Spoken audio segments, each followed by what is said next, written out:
Shalom, everybody. Iuulat ko po ang Teldan. Ang inskripsyon ng Teldan ay unang makasaysayang katibayan ni Haring David mula sa Biblia. Ang pera-perasong Teldan ng estela na naglalaman ng inskripsyon ng Teldan o inskripsyon ng bahay ni David ay nagbigay ng unang makasaysayan na ebidensya ni Haring David mula sa Biblia. Sa maingat na hiwa ng teksto ay naisulat sa maayos ang mga litrang Aramaic. Ipinagbalaki ng Haring Armayo na ilalim ng banal na patnubay ng Diyos na si Hadad. Natalo niya ang ilang libong Israelita at Juda ng mga nangangabayo at mga mangangabayo bago personal na ipinadala ng dalawang kanyang maharlikang mga kalaban. Sa kasamaang palad, ang mga nakuhang fragment ng ekspresyon ng sambayanan na si David ay nananatili mga pangalan na inscription, mga hari na nasasangkot sa malupit na engkwentro na ito. Ngunit karamihan ng mga scholar ay naniniwala na ang stela ay nagsasalaysay ng isang kampanya ni Hazael ng Damasco kung saan natalo niya kapwa si Jehoram ng Israel at si Hazazias ng Juda. Good morning everyone. I am Imam Jr. Tumaliwan Narag. I am tackling about tatlong pagtuklas sa Jericho. Ang ulat sa Joshua 6 tungkol sa pagbagsak ng Jericho ay matagal nang itinuturing ng ilang scholar bilang alamat dahil sa pagkakaiba ng mga petsa ng arkeolohikal na ebidensya at ang kronolohiya ng Biblia. Tuklasang ebidensya na sumusuporta sa salaysay ng Biblia. Pagbagsak ng mga pader.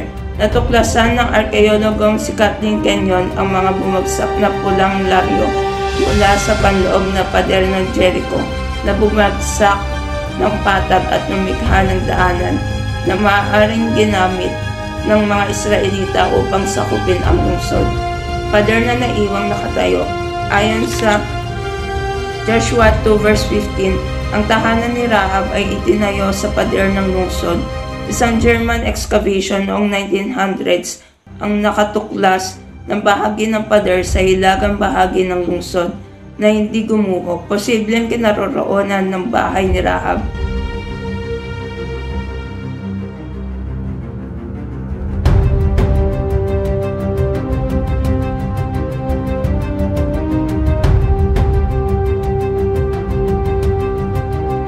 You have that text and you have the archaeology and you can fit them together, then you have the evidence from both sides, the literary evidence and the actual physical evidence from what the Bible is talking about.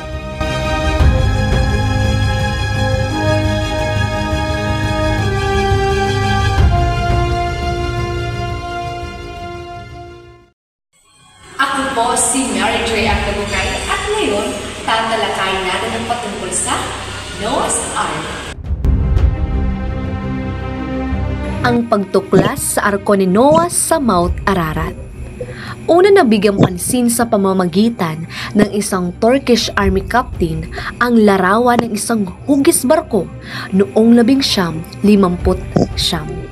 Mabilisan itong pinuntahan at sinuri ng mga eksperto, pero ipinagpalagay lamang na baka ito ay natural na gawa lamang ng kalikasan. Ngunit, isang archaeologist na nagngangalang Ron White ang dali-daling pumunta sa Turkey at sinuri ito. Nagsama rin siya ng mga eksperto sa mga sasakyang pangdagat upang suriin din ito.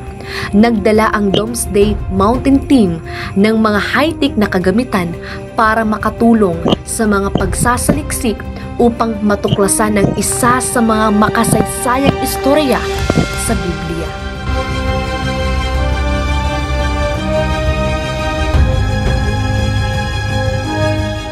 gamit ang molecular frequency generator na ginagamit din ng mga diver para makahanap ng treasure sa dagat.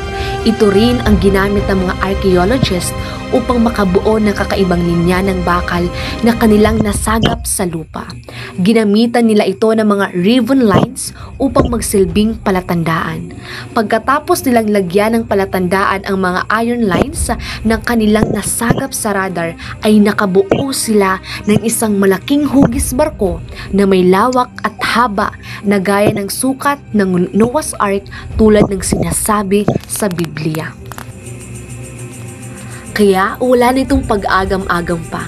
Ang Nashville team, isang grupo ng mga Turkish researchers, ang nagdeklara ng hugis barko na natagpuan noong 1977 sa burol ng Eastern Turkey ay ang labi ng Noah's Ark at opisyal na inanunsyo ng Turkish Tourism.